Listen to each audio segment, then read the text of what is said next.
Fire crews, including the New Jersey Forest Fire Service, are battling a wildfire tonight. This one, being called the Scotland Run Wildfire, is in Franklin Township, Gloucester County. Aziza Shuler joins us live with the very latest from officials working to contain the flames. Aziza.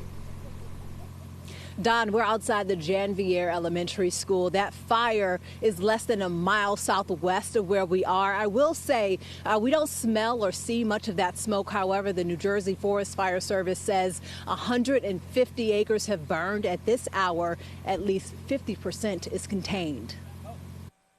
The Scotland Run wildfire began early in the afternoon, a little before 3:30 p.m. in the area of Pennsylvania Avenue and Proposed Avenue in Franklin Township. Chief Bill Donnelly of the New Jersey Forest Fire Service says that's when a fire tower first picked up the smoke signal. They found a deep-seated fire in the middle of a large block of woods behind some of the homes. With at least 60 homes in the nearby perimeter, firefighters determined the best plan of approach, a defensive attack, immediately putting control lines behind the homes to keep the fire away from the neighborhood where Megan Miller lives. She could see the flames from her back door, sending her family into a panic.